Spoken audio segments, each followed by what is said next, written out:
Apa amalan Nabi sampai Allah berkenan memudahkan urusannya, nggak usah capek? Apa amalannya? Ternyata salah satunya, bukankah Nabi orang yang paling kuat tahajudnya? Bukankah Nabi orang yang sampai bengkak-bengkak dalam rakaat pertamanya? Nanti saya bahas ketika sampai pada caranya. Dan ayat ini turun, Quran surah 17 ayat 79 sampai 80 ini, bukankah ayat itu diturunkan untuk mengisahkan peristiwa ditolongnya Nabi dalam pengepungan pada saat itu oleh 100 pemuda, pasukan khusus pada saat itu. Kalau dulu itu misal seperti itu 100 orang, pedang terhunus, jangankan manusia. Kata sejarawan mengatakan, ini hewan lewat ketahuan.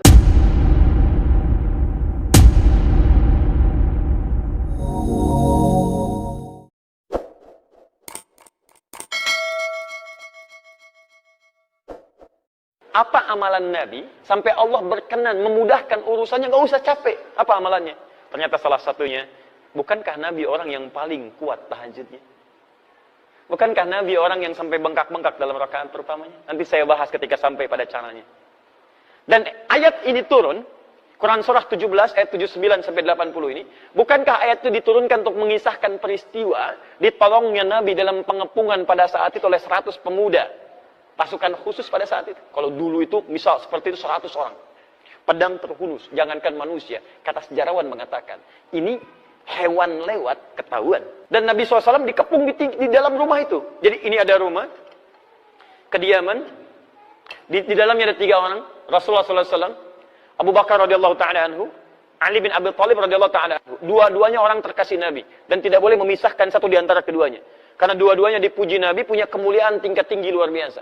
Abu Bakar, apa dibandingkan dengan kita?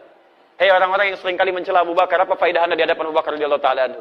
Beliau itu menantu Nabi, mertua Nabi, sahabat Nabi, dipilih oleh Nabi menemani Nabi ke Madinah. Kalau bukan orang biasa, itu mustahil dipilih Nabi. Aktivitas yang ditunaikan setelah tidur, itu disebut dengan hajada dalam bahasa Arab. Ha besar, jim, dal. Sudah? Ha, jim, dal. Kalau Anda ingin berusaha bangun setelah Anda tidur itu, misal, saya mau beraktivitas di malam hari. Saya berikhtiar untuk bangun. Saya usahakan serius. Harus bangun, harus bangun. Saya pasang alarm, saya siapkan baik-baik. Maka usaha untuk mewujudkan sesuatu dengan serius tambah tak di awal kata dasarnya, tak.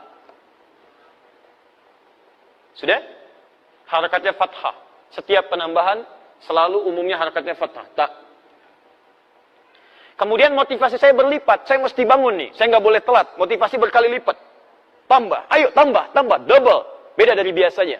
Double dalam bahasa Arab disebut dengan tasydid namanya. Tasydid. Tambahkan tasydid sebelum huruf akhirnya. Ini huruf akhir dal. Saya tambahkan sebelum huruf akhirnya. Jim. Pakai tasydid. Tahajjud. Sifatnya ganti fathah sebelum akhir dengan dhammah. Kalau dhammah apa harakatnya? A atau I? Saya cek dulu. Kalau fathah apa? A. Kalau kasrah? I. Kalau dhamma? Ingat ya, nanti setiap harakat itu penting dalam bahasa Arab. Kalau Bapak Ibu belajar filologi di bahasa Arab, itu setiap harakat ada maknanya. Saya kasih contoh cepat Ibu ya. Kalau Ibu misalnya ingin berbicara kasrah, ini harakat menunjuk pada perempuan umumnya. Tipis, kecil. I. Makanya kalau laki-laki fathah A, anta, perempuan I, anti. Laki-laki jazakallah khair, ka, perempuan I, jazakillah khair. I. Ingat Bu ya, jazaki untuk perempuan. Setiap yang ada I itu perempuan. A, laki-laki. Jangan lagi terjadi setelah saya mengajar selesai, datang sekolangan ibu mengatakan, Ustaz terima kasih, materinya bagus. Jazakillah khair. I. Saya masih pakai peci. Nah ya, nah itu. Jadi kalau paham itu semua, mudah mengaplikasikannya. Bapak pulang malam-malam dari sini, sholat sendirian zikir. Begitu pulang jam 3 malam-malam. Di situ ada misalnya pas di tengah jalan, ada suara, nggak usah panik, kasroh ya. Udah. Nah, sini. Kalau ingin dirubah jadi sifat, dengan kesungguhan, ganti harakatnya jadi dhammah. Tahajud. Tahajud. Dah, lihat sini, lihat. Fokus ya. Salat yang ditunaikan di waktu malam diawali dengan tidur, aktivitas yang ditunaikan di waktu malam setelah tidur disebut dengan hanjada. Kalau serius direncanakan, tambah ta di depannya, tahajjada. Kalau motivasinya berlipat, tambah tasdid di atas huruf sebelum akhirnya, jadi tahajjud. Paham? Baik, fokus. Sifat kesungguhannya disebut dengan tahajud. Pakai tasdid, harakatnya diganti jadi dhamma. Saya kembalikan ke sini. Fokus lihat baik-baik, saya kembalikan. Salatnya siang atau malam? Malam disebut apa tadi? Malamnya sepenuh malam atau sebagian malam? Sebagiannya sebelum tidur, setelah tidur? Setelah. Kalau ingin mengatakan sebagian malam, bahasa cepatnya tambah min sebelum kata lailnya. Minal lail. Paham? Kalau lail sepenuh malam, kalau minal lail sebagian malam. Sekarang buka Quran surah ke-17 ayat 79, paling kiri sebelah atas. Saya ingin Anda paham dulu ini, setelah itu kita baca Qurannya. Nanti ada cara berbeda saat kita membaca Quran. Lihat sini. Sudah ditemukan? Paling kiri sebelah atas, Quran surah 17 ayat 79. Saya sarankan dalam setiap kajian, Anda siapkan mushaf ya, supaya kita agak nyambung. Wa minal laili fatahajjad bih. Ada? Lihat, wa minal lail, ada minnya. Masih ingat tadi, kalau min itu sepenuh atau sebagian? Sekarang perhatikan cara mengartikannya. Wa minal lail, kata Allah, dan dari sebagian malam itu. Saya nggak tuntut Anda mengerjakan sepenuh malam, kata Allah, nggak usah. Sebagian malam aja. Silahkan kamu istirahat dulu, tidur dengan nyaman dulu, lalu fatahajjad bi. Lalu, ingat, Allah tidak mengatakan hajat, fahajat, bukan, tapi pakai ta. Ta, ketika menggunakan ta, masih ingat tadi, ta menunjuk pada suatu rencana yang serius, dengan persiapan yang baik, dengan usaha yang baik. Alhamdulillah. Perhatikan, fatahajjad bi, tahajjad, maka rencanakanlah, siapkanlah dengan serius untuk bangun di sebagian malam itu. Jadi kalau Anda ingin tunaikan tahajud, kata Quran, jangan cuma sekedar bangun. Kalau cuma bangun, jangankan Anda, orang nonton bola pun bangun dia. Coba silakan, yang paling serius. Orang mau nonton bola aja begitu serius. Malam nih, malam, MU ketemu Sevilla nih. Siapin. Jamnya jam berapa? Jam 2:30 waktu Indonesia. Pasang alarm sampai 3 kali, Pak. 3 kali, dari 1:30. 1:30, 1:30, 1:45, jam 2. Alarm pertama, matikan alarm kedua. Alarm kedua, matikan alarm ketiga. Itu untuk nonton bola. Hasilnya kosong-kosong. Ya. Dan saya nggak nonton, nggak ada kerjaan. Ya. Fokus lihat sini, lihat. Jadi ada orang yang untuk aktivitas dunia saja, dia begitu serius. Makanya Allah tantang kita, kamu, kenapa untuk mengejar akhirat kamu tidak serius? Kenapa cuma sekedar bangun? Kalau pengen tahajud, kamu siap-siap dulu, rencanakan jam berapa mau bangun. Tadi, ibu mau sholat jam berapa contoh? Jam berapa mau sholat? Halo? 2:30. Jam berapa? 2:30. 2:30. Kalau Anda mau sholat jam 2:30, berarti kan mustahil bangunnya jam 2:30. Sholatnya jam 2:30, pasti bangunnya sebelum 2:30. Jam berapa bangunnya? Belum tentu. Kan Anda harus melalui 5 fase tadi. Saat bangun, duduk dulu. Ingat, tanpa disadari, duduk dari bangun malam itu beda dengan duduk biasa. Anda mungkin cuma begini, tapi begitu melihat jam, sudah 30 menit tuh. Kalau nggak percaya silahkan, bangun malam, duduk dulu begini. Begitu duduk, lihat jam, 2:30. Belum yang kedua, hilangkan bekas ngantuk. Belum yang ketiga, 10 ayat terakhir Ali Imran. Kalau hafal, kalau enggak cari mushaf dulu kan. Silahkan cek. 4, belum berdoa. 5, belum wudhu. Apa dari situ langsung wudhu? Kan pergi kamar mandi dulu. Kamar mandi baca doa dulu. Wudhu dengan sempurna. Gosok gigi dulu. Balik lagi, pakai pakaian. Berapa waktu yang dibutuhkan? Halo? Bukan iya, berapa lama? Misal 40 menit, misal. 2:30 kurangi 40 menit jam berapa? Jam 1:50. Artinya, Anda kalau ingin sholat jam 2:30, Anda mesti siap bangun jam 1:50. Makanya wajar, tadi ada kalimat Nabi bangunnya 1:30. Kalau dikonversi ke sekarang. Karena ada siap-siap dulu, macam-macam dulu. Nah, sekarang persoalannya, Bapak tadi, Ibu tidur jam 9. Kalau dibalik, Ibu jam 9, Bapak jam 10. Rata-rata tidur berapa jam? 6 jam. Ada yang lain? 6 jam, baik. 1:30 kurangin 6 berapa? Ayo berapa? Jam 8? Ya? Jam 8 ya. Berarti begitu selesai Isya langsung tidur tuh. Lihat, Isya tadi kan selesai jam 20 kan? Kalau Anda ingin bangun jam 1.50 artinya jam 8 Anda jangan kerjakan apa-apa lagi. Jelas ya? Ingat baik-baik. Kalau Anda punya kebiasaan tidur 6 jam, jadi tidur 4 jam, berarti 2 jam nanti di siang akan menuntut Anda untuk beristirahat. Karena metabolisme tubuh kita akan menyesuaikan, menuntut kita untuk meminta waktu itu. Karena itu kita harus konsisten. Kebiasaan Anda tidur berapa jam? 6 jam. Saya mau bangun jam 1.50, untuk sholat jam 2:30. Artinya, kurangi 6 jam di situ, ba'da Isya, selesai, kemudian langsung istirahat pada waktu yang ditentukan. Jelas? Baik, fokus. Sholat tahajud paling lama berapa menit? Nanti kita akan lihat saat masuk caranya ya. Jangan-jangan sholat jam 2.30, selesai jam 3 dia. Masya Allah. Tidur lagi, bangun jam 6. Ini jadi masalah. Sekarang belum selesai, ingat belum selesai. Kita sampai tuntas. Kalau mau belajar bahasa Quran, setiap harakatnya bisa punya makna. Sekarang lihat. Fokus. Lihat sini. Taknya sudah selesai. Tak, rencanakan, siapkan. Tasdidnya apa? Tadi masih ingat tasdid artinya apa? Motivasi berlipat. Nah, ini bahasa Quran yang sangat indah. Secara psikologi bisa dijelaskan dengan baik. Kalau kita ingin semangat mengerjakan sesuatu, kita mesti punya motivasi. Sama Bapak Ibu kalau nggak punya motivasi ke sini, siapa yang mau datang ke sini? Apa yang bisa memaksa Anda mengalahkan tidur siang dibandingkan datang ke sini? Kadang-kadang sampai datang, kantuk juga ditahan-tahan. Yang penting bisa hadir. Apa motivasinya? Sama malam juga begitu kata Quran. Kalau Anda tidak punya motivasi menunaikan ibadah, nggak ada semangat bisa datang dengan baik. Maka dari itu ketika Allah menghadirkan tasydid, fatahajjad, ada tasydidnya di sini, maka dihadirkanlah kemudian motivasi pada kita. Ayat selanjutnya, teruskan ayatnya. Saya agak percepat. Orang yang merencanakan tahajud dan dia tunaikan dengan sempurna, selain mendapatkan keutamaan yang tadi saya jelaskan, ditambah oleh Allah dengan 4 keutamaan lain. Allah berikan 4 keutamaan pada orang yang tahajud yang tidak diberikan pada yang tidak tahajud. Jadi kalau Anda sholat fardu yang 5 waktu, khusyuk sholatnya, sampai menangis, sampai khusyuk luar biasa, tapi Anda tidak tahajud, Anda tetap tidak akan mendapatkan 4 kemuliaan ini. 1. Saya pindahkan sini. Apa motivasi yang bisa membuat kita kuat menunaikannya? 1. Asa ayyab'athaka rabbuka maqaman mahmuda. Teruskan ayatnya.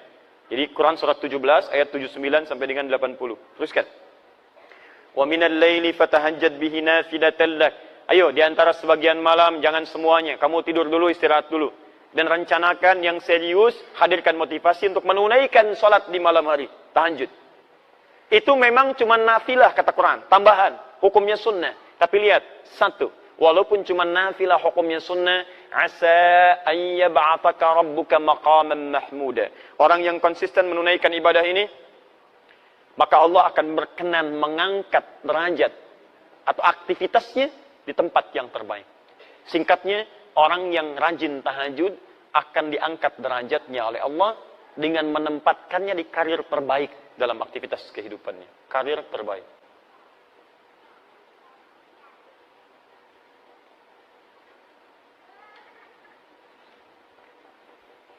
Jadi ada maqam mahmuda, itu berbeda. Kalau maqam, itu sifatnya umum. Ya. Nilai kebaikannya bisa dipandang mulia, tapi juga bisa dipandang dipersoalkan oleh orang lain. Misal, Bapak naik posisi. Misalnya ada promosi jabatan jadi direktur. Naik ya, karirnya naik. Berarti dapat maqam tuh, dapat kedudukan. Apakah kedudukan yang dititipkan oleh Allah pada Anda bisa otomatis membuat orang lain senang? Belum tentu. Kok dia yang diangkat ya? Padahal dia baru masuk kemarin. Dia junior saya dan sebagainya. Itu maqam. Tapi ada yang kedua. Begitu orang ini diangkat, semua mengatakan memang dia yang layak untuk mendapatinya. Dia yang layak. Sulit bagi orang mempersoalkannya. Mau cari celah nggak bisa. Karena semuanya sudah menutup celah-celah keburukannya. Bagus tuh. Itu yang disebut dengan maqam mahmuda. Susah. Mau dihapus saja susah. Mau dibolak-balik papan tulisnya nggak bisa tuh. Ya. Pas di situ. Misal, itu maqaman mahmuda. Nggak apa-apa. Sudah? Baik, jadi orang yang rajin tahajud, ini nasihat saya. Orang yang rajin tahajud, ditunaikan dengan benar, maka hal pertama yang Allah anugerahkan kepada kita, apapun aktivitasnya, Allah akan tempatkan di tempat yang terbaik dalam kehidupannya. Misal, kalau Anda misalnya pengusaha atau berbisnis atau apapun dalam kehidupan, termasuk ibu misalnya beraktivitas, maka Allah akan tempatkan di tempat terbaik menurut Allah, bukan menurut manusia.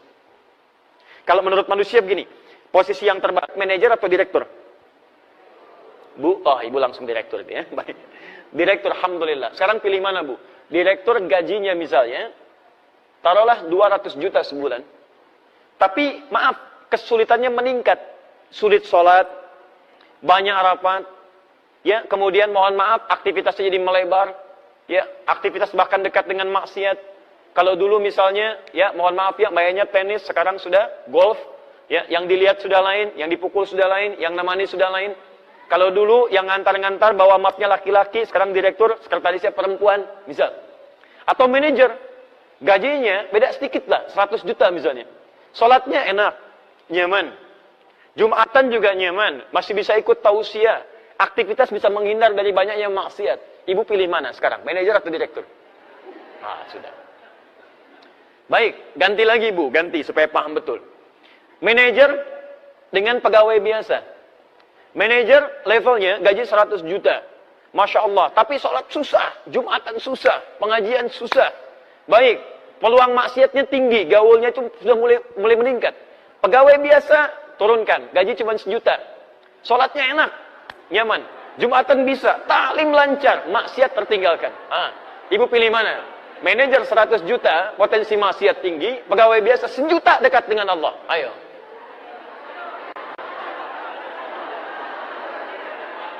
Dia pilih yang ketiga Pak, manajer tapi dekat dengan Allah katanya.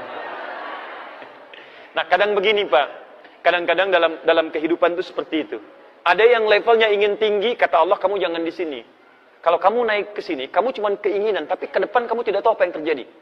Jabatan ini banyak diincar, tapi peluang keburukannya banyak. Banyak proyek yang tidak jelas. Di pergaulannya akan banyak maksiatnya. Kamu akan tertinggal banyak ibadahnya. Maka Allah tempatkan Anda, bahasa orang lain cuma wakil. Tapi wakil itu, dunia dicukupkan, akhirat enak, keadaan nyaman. Bukan berarti nggak sampai level tertingginya, bukan. Tapi Allah memberikan karir terbaik menurut Allah Subhanahu wa Ta'ala. Itu yang disebut dengan maqam mahmudah. Paham ya? Baik, saya pernah berikan ini, nasihat ini pada seseorang, dan luar biasa, Pak, karirnya cukup bagus, dan hebatnya, setiap kali akan promosi jabatan, orang keluarkan biaya, ini, itu, masuk ke DPR, kemudian diuji lagi, keluar biaya ini, itu, orang ini tidak pernah mengeluarkan uang sepeser pun. Walaupun kedudukannya tinggi, tapi nggak pernah mencapai level yang tertinggi. Direktur utamanya tidak. Wakil direktur. Tapi alhamdulillah, nikmat juga, kerjaan nyaman, ya, dan ditunaikan ibadah dengan baik. Paham ya? Masya Allah. Ya kalau bisa direktur dengan tahajudnya itu lebih bagus kan? 2. Itu baru 1. Oh sebentar, sebelum kedua, saya lihat juga teman-teman yang mahasiswa. Saya pernah praktekkan ayat ini saat sedang belajar. Itu Masya Allah itu ya, ada perbedaan. Saran saya, kalau Anda masih belajar, juga kita beraktivitas, tolong jangan tinggalkan tahajud. Akan ada bedanya. Semua orang-orang pintar, orang-orang hebat, termasuk tokoh-tokoh kita. Ya, mohon maaf, pendahulu-pendahulu kita. Orang-orang hebat, luar biasa. Pendiri negeri ini, itu demi Allah saya katakan. Mereka hampir tidak pernah meninggalkan tahajud. Anda kenal Jenderal Sudirman? Kenal di mana? Luar biasa. Itu Masya Allah. Ya, beliau ketahanan hidupnya luar biasa, bergelir ya, sebagian dari tubuhnya, bagian organ pentingnya sudah hilang. Tapi tahukah Anda, kalau beliau senantiasa berzikir di hadapan Allah Subhanahu wa Ta'ala, bangun malam menunaikan ibadah, berdoa dengan baik dan sebagainya, bagaimana anugerah Allah kepada beliau? Kiai Haji Agus Salim menguasai berapa bahasa, diplomat paling ulung, beliau menjaga syariat, bagaimana bangun malamnya? Silahkan cek. Para pendahulu kita luar biasa. Saya tidak mengambil contoh di luar supaya menghidupkan kebiasaan di bangsa kita. Sekarang kita butuh orang baik. Yang pintar sudah banyak. Berapa banyak ahli hukum yang dihukum? Banyak. Berapa banyak ahli ekonomi yang belum bisa mengangkat ya kehebatan ekonomi kita? Yang kita butuhkan sekarang orang pintar yang mulia, yang baik. Maka kita ambil contoh orang dulu untuk kita hidupkan di masa kini. Anda kalau tidak percaya silahkan cek menteri-menteri di awal masa-masa Indonesia. Bagaimana mereka tawadhu'nya. Bagaimana mereka hidup dengan bersahajanya. Siapa Bung Hatta? Anda cari lagi. Bagaimana beliau begitu jujurnya sampai ditanamkan pada putrinya. Ketika menerima kertas akan nulis surat, kata bapaknya, ini kertasnya kertas siapa? Kertas dari KBRI saya pinjam. Jangan gunakan fasilitas negara untuk kepentingan pribadi. Anda bisa bayangkan, putrinya mau menulis surat kepada bapaknya, menggunakan kertas untuk kertas negara. Di KBRI dia mau pinjam. Kata bapaknya, jangan gunakan kertas negara untuk kepentingan pribadi. Anda bisa bayangkan. Anda kenal M. Nasir, Perdana Menteri pada saat itu. Bagaimana hidupnya diabdikan untuk bangsa. Levelnya luar biasa. Qurannya, hadisnya, prakteknya sampai dihormati di Timur Tengah. Hanya cukup kalimatnya bisa menggerakkan Timur Tengah pada saat itu. M. Nasir. Tahukah Anda setelah selesai jabatannya cuma sepeda yang ditenteng di tangannya. Dan tidak memiliki rumah pada saat itu. Itulah yang kita butuhkan saat ini. Makanya bangsa kita terangkat mulia. Dan saya punya keinginan kita berubah jadi baik. Ketika kita baik, semua akan terangkat dalam kebaikan. Itu poinnya. 2. Wa qur rabbi adkhilni mudkhala sidqin. Dan katakan Muhammad, Rabbi adkhilni mudkhala sidqin. Ya Allah, mohon bimbing aku mengawali pekerjaan dengan baik. 1. Mendapatkan karir terbaik. Saya terjemahkan pakai terjemah balaghah ya, bukan terjemah biasa. Ya, kalau terjemah biasa mungkin bisa beda kelihatannya. Saya terjemahkan pakai terjemah ilmunya, pakai balaghahnya. 2, mendapat bimbingan Allah. Bimbingan Allah. Bapak kerja dibimbing pimpinan, mudah pekerjaan. Siapa yang tidak mudah dibimbing Allah Subhanahu wa taala? Dan lihat bedanya ya. Jadi kalau Allah bimbing seorang hamba, bimbingan itu disebut dengan hudan namanya, hudan. Ada yang sifatnya meningkatkan keimanan, jadi iman semakin kuat. Punya kecenderungan untuk mendekat pada Allah. Contohnya Quran, surah ke-18, ayat ke-13, untuk para pemuda. Ada pemuda yang dibimbing Allah, meningkat keimanannya. Disebut dengan Ashabul Kahf. Innahum fityatun amanu birabbihim wazidnahum huda. Ya, ada pemuda yang keimanannya bertambah karena mendapat petunjuk Allah Subhanahu wa taala. Ada kedua, hudan di situ adalah bimbingan untuk meningkatkan ibadah. Ya, ada perubahan dalam hidup, seakan-akan sekarang ingin rajin ibadah. Dulu cuma salat fardu sendirian, sekarang pengen berjamaah, pengennya di masjid. Dulu jarang baca Al-Quran, sekarang pengen baca Quran, bahkan pengen menghafal, pengen sedekah, pengen puasa sunnah. Itu juga hudan yang kedua. Dalilnya di Al-Baqarah ayat 2 sampai dengan ayat yang ke-5-nya. Dzalikal kitabu la raiba fihi hudan lil. Ketika hudan disebutkan pada muttaqin, apa bentuknya? Peningkatan amal saleh. Alladzina yu'minuna bil ghaib wa yuqimunas shalah wa mimma razaqnahum yunfiqun, dan seterusnya ayat. Ada hudan yang ketiga, ini yang paling dahsyat. Bimbingan Allah dalam semua level kehidupan. Bahkan bimbingannya nempel begini. Perhatikan sini. Ini apa? Ini apa? Mic. Spidolnya di mana? Di atas mic. Sekarang spidolnya di mana? Di atas mic. Dua-duanya di atas. Perbedaannya apa? Menempel dengan tidak. Kalau seperti ini, kita katakan dalam bahasa al-qalam fawqa mikrofon, fawqa mukabbirus shaut. Spidol berada di atas mikrofon. Tapi kalau kita katakan begini, kalimatnya berubah. Al-qalam ala mikrofon. Ala. Spidol berada di atas, nempel dengan mikrofon. Perhatikan, kalau saya taruh di atas begini menggantung, mikrofonnya saya geserkan begini, tetap ininya menggantung kan? Menggantung. Kalau saya terpisah jauh berarti sudah terpisah dari sini kan? Lihat sini. Ini di atas. Saya geser sini, ini masih di atas. Saya geser sini, masih di atas. Tapi kalau saya geser begini, sudah terpisah. Tapi kalau begini, mau digeser kemanapun, ikut dia. Ada orang-orang yang menempel dengan bimbingan Allah Subhanahu wa taala. Nempel. Di kemanapun dia berada, bimbingan Allah menyertai dalam kehidupan. Ala. Bimbingan disebut hudan, pedoman. Yang menempel disebut dengan ala. Quran surah kedua, ayat yang kelima. Paling kiri sebelah bawah. Ulaika ala hudan. Bukan fauqa hudan. Ala hudan min rabbihim. Ada orang-orang yang berikhtiar mengerjakan amalan-amalan sampai melekat padanya bimbingan Allah Subhanahu wa taala. Siapa di antara orang-orang itu? Kalau ingin jalan pintas, dekati Allah lewat tahajud. Asa ayyab'atsaka rabbuka maqaman mahmuda wa qur rabbi adkhilni mudkhala sidqin. Ya Allah, mohon masukkan aku dari tempat awal yang baik. Maksudnya bimbing saya setiap mengerjakan aktivitas. Bukan cuma bekerja, Pak, bukan cuma belajar, bukan cuma di rumah tangga, Bu. Lihat sini. Bukankah kita saat bangun tidur mata mulai melihat? Ada orang yang ketika melihat langsung dibimbing oleh Allah bagaimana cara melihat yang baik. Makanya mata orang yang dibimbing oleh Allah tidak akan pernah melihat yang tidak baik. Begitu melihat yang tidak baik, dia palingkan. Coba Anda saat bangun tidur apa yang dilihat? Hah? Belum tentu, bisa handphone, Lihat, oh ada WhatsApp WA masuk nggak malam ini? Baru bangun sudah handphone yang dilihat. Apakah ketika Anda melihat handphone semua gambar di situ baik-baik? Ada iklannya, ada yang tidak baiknya. Begitu Anda melihat yang tidak diperkenankan oleh Allah, begitu dilihat, Allahu Akbar, astagfirullah, sudah, cari, palingkan. Anda di jalan, berapa banyak gambar-gambar yang terbuka auratnya, gambar yang tidak baik. Kalau mata kita dibimbing oleh Allah, seketika kita palingkan. Dan hebatnya nanti, mata ini akan senang pada yang mulia saja. Melihat orang sedang baca Quran, kapan saya bisa membaca seperti itu? Melihat orang ikut ta'lim, ya Allah, saya belum ada kesempatan. Ya Allah, dekatkan saya pada tempat yang mendekatkan saya pada ta'lim. Terus, dan indah. Begitu melihat maksiat, astagfirullah, palingkan. Telinga begitu. Dengar yang baik, dekat. Dengar yang tidak baik, jauhi. Sampai ke ujung kaki. Dan hebatnya Pak, ini. Terutama tangan. Mustahil bisa berbuat maksiat. Anda bekerja, pertanyaan saya, berapa kali organ tubuh kita berbuat maksiat dalam hidup? Ibu sih judulnya taklim, tapi berapa kali dalam taklim membicarakan orang lain? Saya tidak, Ustaz, alhamdulillah, tidak seperti ibu itu tuh. Sama. Sama. Berapa kali pelaku taklim saling mencela satu dengan yang lainnya? Bikin status yang tidak baik. Jangan bicara yang umum-umum lah, yang taklim aja dulu. Katanya taklim, merubah diri lebih baik. Tapi kenapa setelah taklim jadi semakin tidak baik? Orang dulu jahiliyah banyak bertengkar, setelah taklim rukun. Aus dengan Khazraj 120 tahun. Dendamnya kesumat tuh. Luar biasa. Sampai turun Quran melukiskan bagaimana dendam mereka. Kalau disediakan materi semuka bumi untuk mengupas itu, menjadikan mereka nyatu kembali, kata Quran gak akan bisa. Saking kesumatnya dendamnya. Turun Quran surah ke-8 ayat ke-63.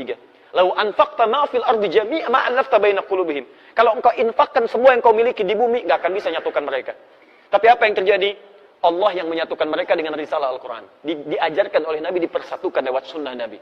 Quran, sunnah yang musuhan 120 tahun bisa selesai pada saat itu. Anda baru ikut ngaji Quran, sunnah 12 menit langsung mencela orang lain. Kenapa? Apa yang salah gitu? Coba cek lagi teman-teman sekalian. Dikembalikan, Quran itu membuat kita lembut. Kalau memang buruk, wajar untuk dicela. Keburukan wajar dicela. Tapi celaan itu menghadirkan kebaikan dalam kehidupan. Bukan penjauhan. Assalamualaikum. Besok aja ya. Besok aja. Kok nggak dijawab? Beda manhaj. Ya, tapi kita tidak perlu mencela orang lain. Artinya ada evaluasi untuk kita semua. Antum jangan mencela juga. Kalau mencela apa bedanya? Apa bedanya? Di celaan jangan dibahas dengan celaan. Ada celaan kita doakan dengan baik. Kita ajak dalam kebaikan, ajak dengan kelembutan. Dan jangan paksa orang. Tugas kita hanya mengingatkan, bukan memaksa. Nabi saja turun ayat, fadzakir innama anta mudzakir. Muhammad ingatkan, tugas kamu mengingatkan. Lasta alaihim bimusaitir, bukan paksa orang. Jadi kalau kita bukan Nabi paksa orang, artinya ada yang salah dalam kehidupan kita. Paham ya? Halo, kenapa jadi muram begini? Tiga. Saya sederhana. Kalau ada yang kurang baik dari saya, tinggalkan. Ada yang baik, silahkan ambil. Dan saya pun tidak paksa. Kalau ada bermanfaat, silahkan. Tidak baik, tinggalkan. Cari guru yang lain yang lebih baik mengajarkan, insya Allah. Sehingga hati kita tenang. Jangan sampai belajar, tapi hati nggak tenang. Ya. 3.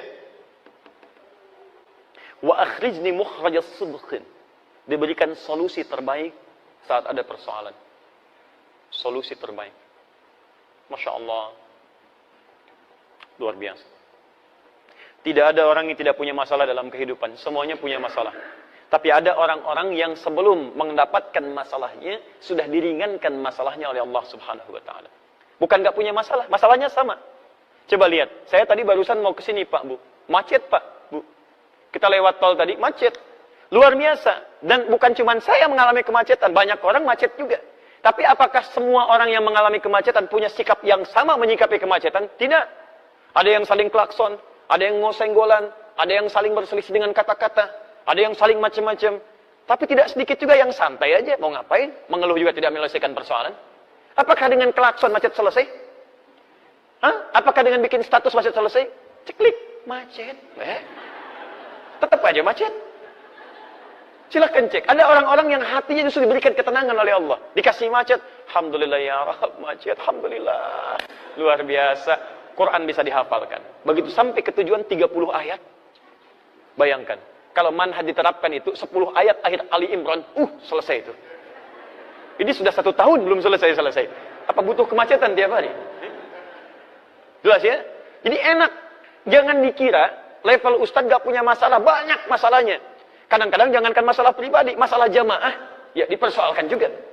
Silahkan cek. Bukankah kalau Anda banyak pertanyaan, masalah diserahkan pada Ustaz? Bukan nggak tinggal punya masalah, tapi ada orang-orang tertentu ketika Anda dekati Allah dengan sesuatu, Allah ringankan persoalannya. Itu janji Allah. Janji Allah. Lihat, contoh, kita ambil dalilnya. Quran surah ke-65, di akhir ayat kedua, di awal ayat ketiga. Kita hafal ayatnya. وَمَنْ يَتَّقِ اللَّهَ يَجْعَلْ لَهُ مَخْرَجًا وَيَرْزُقْهُ مِنْ حَيْثُ لَا يَحْتَسِبُ. وَمَنْ يَتَّقِ اللَّهَ, siapa yang bisa meningkatkan takwanya kepada Allah, tingkatkan. Fi'il mudhari itu progresif, naik. Tingkatkan. يَجْعَلْ لَهُ مَخْرَجًا. Makhraj, lihat. Yattaqillah yaj'al lahu makhraja. Wa man yattaqillah yaj'al lahu makhraja. Makhraja. Ini yang kita berikan nasab. Wa yarzuqhu min haitsu la yahtasib. Perhatikan. Lihat persamaannya. Siapa yang bisa meningkatkan takwanya kepada Allah, takwa tingkatkan kepada Allah. Persamaannya, lihat. Yaj'al lahu makhraja, kami berikan solusi, jalan keluar dari setiap persoalan yang dihadapi. Dan kalimatnya tidak menggunakan alif lam. Makhraja bukan al-makhraj. Makhraja. General, umum, nakirah. Artinya persoalan apapun dalam kehidupan, sepanjang Anda tingkatkan takwa, diberikan solusi. Jadi sederhana sebetulnya, kalau Anda punya masalah dalam hidup, Anda punya problem, dimanapun tuh, di rumah tangga, di pekerjaan, kehidupan sosial. Sederhana solusinya, tingkatkan takwa, kata Allah, saya urai masalah Anda. Biayanya tidak mahal, tenaganya tidak banyak. Jadi kalau Anda punya masalah dalam hidup, kedudukan tinggi, harta berlimpah, cuman masalah nggak pernah tuntas, coba cek. Barangkali bukan kurang terhormat Anda, barangkali kurang takwa. Bukan kurang kaya, barangkali kurang ini, kurang takwa. Ini poinnya. Nah sekarang, ya Allah kalau saya ingin tingkatkan takwa, bagaimana caranya? Banyak. Disebutkan 115 kali kata takwa dalam Quran setidaknya. Tapi cara cepatnya, perhatikan. Ketika menyebutkan takwa, masih ingat tadi? Quran surah 51, ayat 15 sampai dengan ayat 18 tadi? Innal muttaqina fi jannatin wa uyun. Ada orang-orang takwa tinggalnya di taman surga. Akhidhina ma atahum rabbuhum. Innahum kanu qabla dhalika muhsinin. Mereka itu, Masya Allah, mengambil segalanya dari Rabbnya. Nikmatnya langsung dari Rabbnya. Mereka di dunia itu orang-orang yang muhsin. Siapa mereka? Ayat 17-nya. Kanu qalila minal laili ma yahja'un. Bahasa cepatnya, mereka rajin tahajud. Orang takwa, rajin tahajud. Kata Quran, tingkatkan takwa. Apa di antara takwa amalannya? Tahajud. Lihat, perhatikan. Yaj'al lahu makhraja. Orang meningkatkan takwa, diberikan solusi jalan keluar. Ketika Anda tahajud, lihat bagian ketiganya. Wa akhrizni mukhraja sidqin. Mukhraja sidqin. Asa ayyabataka rabbuka maqama mahmuda. Wa qur rabbi adkhilni mudkhala sidqin wa akhrijni mukhraja sidqin. Makhraja, jalan keluar. Kalau jalan keluar itu langsung dibimbing, langsung dibimbing, langsung dibimbing. Rubah kalimatnya dari kata makhraj jadi mukhraj. Makhraj, mukhraj. Orang rajin tahajud dibimbing Allah Subhanahu wa taala. Ketika punya masalah, bukan cuma dia yang berikhtiar untuk menyelesaikannya, tapi Allah langsung berikan bimbingan. Begini jalan keluarnya. Ini ambil, ini tinggalkan. Jangan bersedih, tanamkan keyakinan. Nabi pernah berusaha menghafal Quran dengan ikhtiarnya. Jadi begitu ayat Quran turun, itu beliau punya keinginan cepat menghafalkannya. Cepat, cepat, cepat, cepat. Tapi apa yang terjadi? Allah berikan solusi. Bahkan langsung turun ayat Quran surah ke-75. Ayat 22 sampai 23. Ayat 16 sampai 18, maaf. Ayat 16 sampai 18. Lihat kalimatnya. La tuharrik bihi lisanaka lita'jala bi. Muhammad, kamu gak usah cepat-cepat menggerakkan lisan untuk sekedar ingin cepat menghafalkannya. Biasanya para penghafal kalau ingin segera cepat menghafalkan kan suka cepat mengucapkannya kan. Inna fi khalqis samawati wal ardi wa ikhtilafil laili wan nahari la ayatin li ulil albab, la ayatin li ulil albab, la ayatin li ulil albab. Ulang diulang gitu kan? Tayyib. Lihat sini. Nabi Muhammad tidak. Muhammad jangan cepat-cepat gerakan lisan untuk cepat menghafalkannya. Inna alaina jam'ahu wa qur'ana. Biarkan kami yang menghimpun Quran dalam jiwamu. Fa idza qara'nahu, bagaimana cara menghimpunnya? Allah akan bimbing bacaannya. Jadi begitu dibacakan, dibimbing, fattabi' Qur'ana. Kamu ikuti saja bimbingan bacaan itu. Ini ada orang-orang yang menghafal Qur'annya, bukan cuma dia berikhtiar menghafal, tapi Allah tanamkan bacaan Qur'annya. Jadi ketika dia baca ada bimbingan dalam jiwanya. Cepat, seakan-akan mengalir begitu deras. Kami pernah ambil manhaj ini, diterapkan kemudian, dan jadi buku, itu yang kita bahas setiap pekan, setiap Kamis malam Jumat lewat Akhir TV Ba'da Maghrib, dan jadilah kemudian pedoman menghafal Quran dalam 30 hari. Sekarang Pak, ada perlomba-lomba orang menghafal Quran, bukan hitungan masa 2 tahun lagi. Ada yang 27 hari, ada yang 25 hari. Saya bermohon pada Allah, semoga Anda termasuk bagian darinya insya Allah. Dan tidak cukup dengan amin. Mulai dulu menghafal. Mulai. Ya, ambil, kan kita sudah bagikan bukunya gratis itu ya. Lihat sini, fokus teman-teman. Apa amalan Nabi sampai Allah berkenan memudahkan urusannya, gak usah capek. Apa amalannya?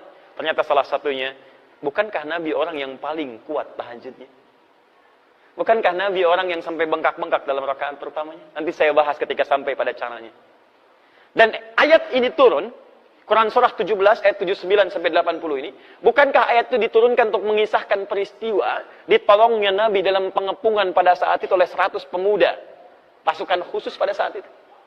Jadi kalau sekarang kita di komplek angkatan laut, ada pasukan khususnya, yang hantu laut luar biasa, terbaik di dunia, Denjaka, ya Detasmen Jalamangkara. Kalau dulu itu misal seperti itu 100 orang, pedang terhunus, jangankan manusia. Kata sejarawan mengatakan, ini hewan lewat ketahuan.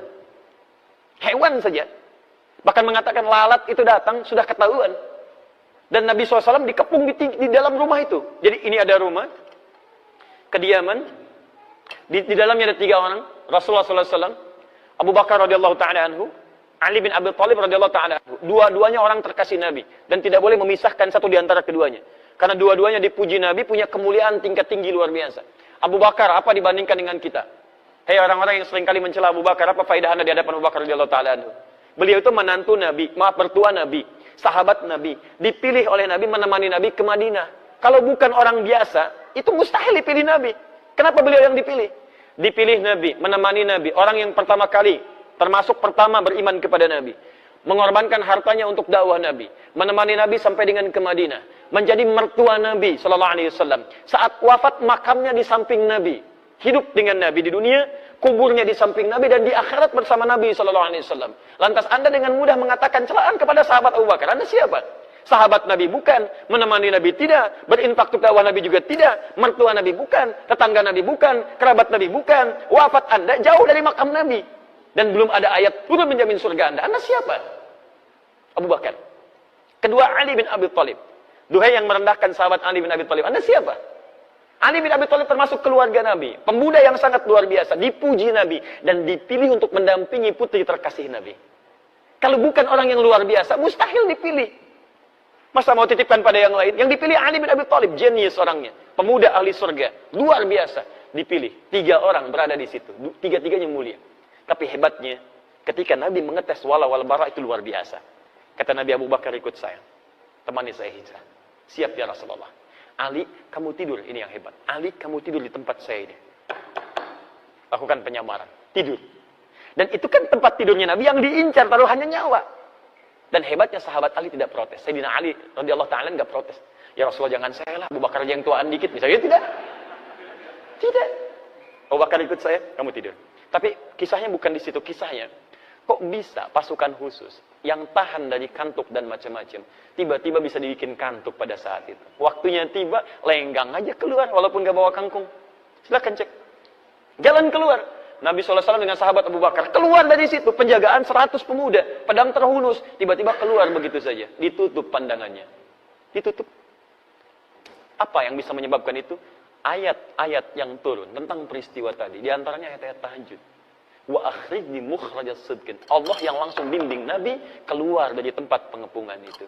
Jadi kalau Anda, mohon maaf teman-teman sekalian, ayat ini turun kalau kita ambil kaidah asbabun nuzul, al-ibratu bi umumil lafzi la bi khususis sababi.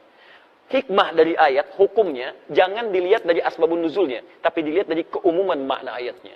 Artinya, Allah ingin menyampaikan, kalau Anda sedang dikepung oleh persoalan kehidupan, membuat Anda tertekan, membuat Anda seakan-akan punya perasaan gelap, seakan-akan lemah dan sebagainya, ahli tahajud akan dilindungi oleh Allah Subhanahu wa taala.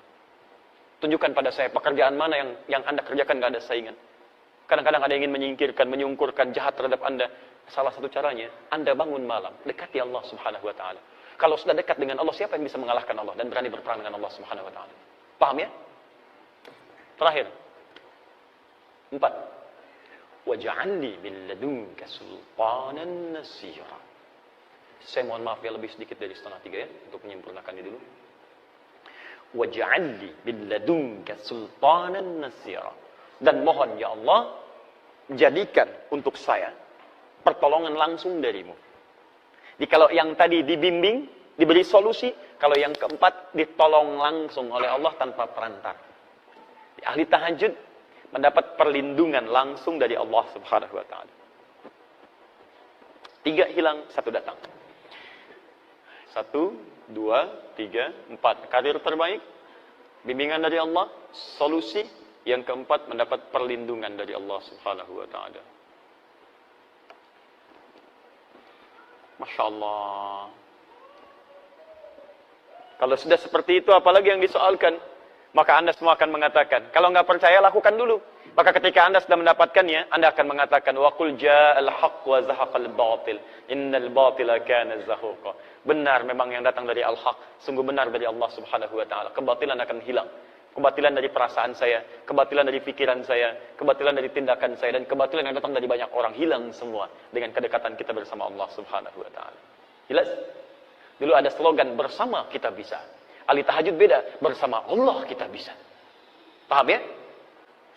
Jangan dipotong video saya, mohon teman-teman di media sosial dan sebagainya. Ini khusus bahasan tahajud, bukan yang lain. Sudah? Jelas sampai sini?